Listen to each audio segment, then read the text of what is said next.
Hello नमस्कार, मी Suvarna home kitchen मध्ये तुमचं परत एकदा अगदी मनापासून स्वागत। सगळ्या सबस्क्रायबरचे धन्यवाद, सगळ्या व्ह्यूअर्सचे मनापासून आभार। आता आपल्याकडे नवरात्र चालू झालेले आहे आणि उपवास पण आहे, सगळ्यांचे उपवास असतात। तर उपवासाला आणि 10 दिवस उपवास असतात, 9 ते 10 दिवस उपवास असतात। तर मग कसं करायचं, रोज रोज रोज रोज काय करायचं, आणि तीच खिचडी साबुदाण्याने पण त्रास होतो, तर तीच खिचडी पण नको वाटते। तर मी आज तुम्हाला खूप छान अशी रेसिपी दाखवणार आहे, ती म्हणजे रसम वडा। तर थोडंसं घेतलेलं आहे मी डांगर आणि एक बटाटा घेतलेला आहे। तर त्याच्या अशा छान एक बटाटा आणि थोड्याशा डांगराच्या अशा फोडी करून घेतलेल्या आहेत। खाली कुकरमध्ये पाणी टाकलेलं आहे आणि वरती भांड्यात मी हे ठेवलेलं आहे। तर काय करायचंय, असं आपल्याला डांगर आणि बटाटा याच्यात तुम्ही काकडी पण वापरू शकता। थोडंसं बघा मी याच्यात पाणी टाकलेलं आहे, अगदी थोडंसं टाकलेलं आहे। आता आपल्याला याची एक शिट्टी करून घ्यायची आहे। कुकरला एक शिट्टी होतीये तोपर्यंत आपण वड्याची तयारी करून घेऊया। तर काय करायचंय, मी इथे घेतलेली कच्चीच बगर घेतलेली आहे, स्वच्छ निवडून पुसून घेतलेली आहे। ती आपल्याला मिक्सरमध्ये थोडीशी बारीक करून घ्यायची। 5-6 हिरव्या मिरच्या घेतलेल्या आहेत आणि थोडंसं 1 ते 1.5 इंच आलं घेतलेलं आहे। हे आपल्याला वड्यासाठी पण लागणार आहे आणि रसमसाठी पण लागणार आहे, म्हणून मी दोन्ही थोडंसं जास्त घेतलेलं आहे। तर तुम्ही तुमच्या चवीप्रमाणे तिखटाचं, मिरचीचं आणि आल्याचं प्रमाण वाढवू शकता। खूप बारीक पण नाही केलेली मी, अगदी पावडर थोडंसं मी ते बारीक करून घेतलेलं आहे। असं थोडंसं जाडसर आपल्याला बारीक करून घ्यायचं, तुम्ही कुटून पण घेऊ शकता। आता बघा मी कढई ठेवलेली आहे आणि आपण 1 वाटी बगर घेतलेली होती ना, तर आपल्याला 2 ते 2.25 वाटी पाणी कढईत टाकून घ्यायचंय। 1 चमचा मीठ, 1 चमचा टाकून घ्यायचे जिरे, 1 चमचा चांगलं तूप टाकायचं आहे, थोडंसं टाकून घेतलेलं आपण केलेलं वाटण बघा, मिरची आणि आल्याचं। याला छान उकळी आलेली आहे, गॅस बारीक केलाय मी आणि जे आपण बगर बारीक करून ठेवलेली होती ना, ती टाकून घ्यायची आहे आणि हलवायचं आहे, गोळे होऊ द्यायचे नाहीयेत बघा, या पद्धतीने। आता 3 ते 4 मिनिटांसाठी आपल्याला हे छान वाफवून घ्यायचं आहे, म्हणजे छान बगर ती आपली शिजून घ्यायची आहे झाकण ठेवून।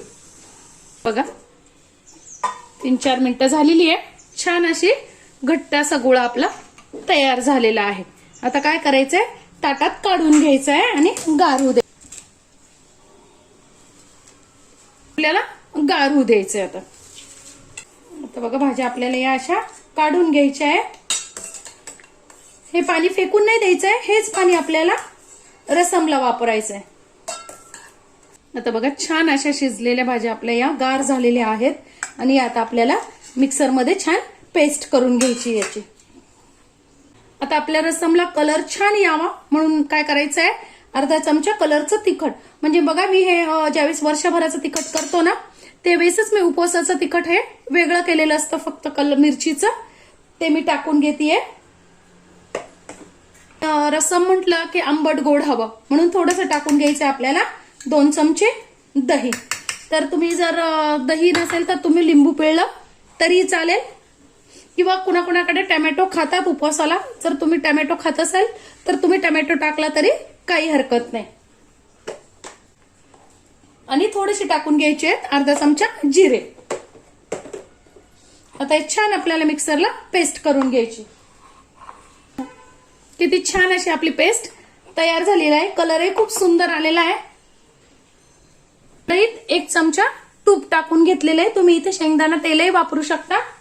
तेल टाकून घ्यायचे, 1 चमचा जिरे आणि आलं जे बारीक करून ठेवलेलं होतं ना, ते चवीनुसार टाकून घ्यायचं आहे। तुम्हाला कसं केलेली आहे आणि भाजी ती टाकून घ्यायची।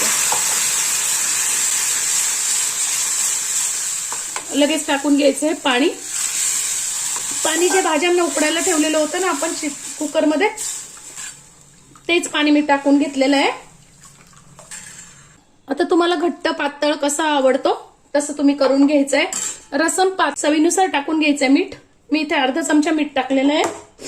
आणि आपण दही पण टाकलेलं आहे ना, त्यामुळे चवीनुसार तुम्हाला आवडत असेल तरच टाका गुळ किंवा मग थोडीशी साखर, म्हणजे रसम आंबट गोड खूप छान लागतं. आता टाकून घ्यायची थोडीशी कोथिंबीर आणि आता छान आपल्याला उकळून घ्यायचंय. तर बघा आपलं रसम पण मस्त असं तयार आहे आणि आपण जी बगर शिजून घेतलेली आहे ना ती पण छान गार झालेली आहे. त्यात टाकून घ्यायची आपल्याला आता थोडीशी कोथिंबीर. वाटलं ना की थोडंसं घट्ट वाटतंय तर फक्त पाण्याचा हात घ्यायचा आहे. बघा पाणी नाही घालायचं आहे. मळताना छान असं आपल्याला गोळा मळून घ्यायचा आहे.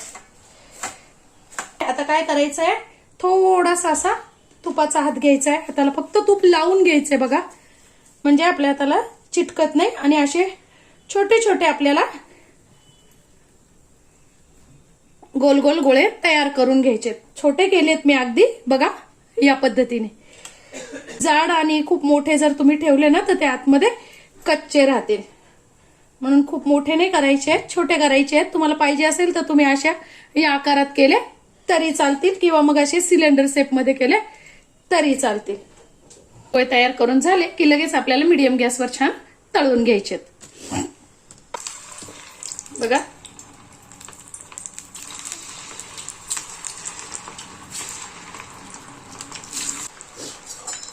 आता आपल्याला लगेच नाही हलवायचे आहेत, थोडे हे बुडबुडे शांत होऊ द्यायचे आहेत आणि मगच चमच्याने हलवायचे आहेत. मीडियम गॅसवर तळायचे आहेत. सुरुवातीला मी तेल तापवून घेतलेलं आहे, नंतर मीडियम गॅसवर आपल्याला तळायचे आहेत. जर तुम्ही मोठ्या गॅसवर तळले ना तर ते वरतून फक्त होतील आणि आतून कच्चेच राहतील आणि लवकर मऊ पडतील. बघा मस्त कलर झालेला आहे.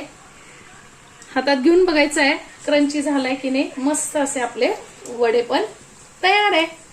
आता हे काढून घ्यायचे. बघा आवाज कसा येतोय, छान असे आपले वडे तयार झालेत.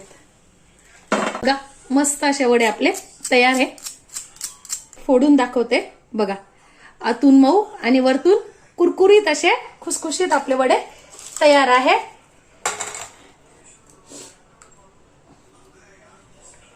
थोडीशी टाकून घ्यायची आहे कोथिंबीर. बघा किती सुंदर असा आपला रसम वडा उपवासाचा तयार आहे. अशी जर तुम्ही रोज रोज मस्त मस्त जर करून खायला घातलं किंवा खाल्लं तर तुम्हाला उपवासाचा अजिबात कंटाळा येणार नाही. माझी आजची व्हिडिओ तुम्हाला कशी वाटली कमेंट्समध्ये नक्की सांगा. चॅनलवर नवीन असाल तर चॅनलला सबस्क्राईब, लाईक आणि शेअर करा. धन्यवाद.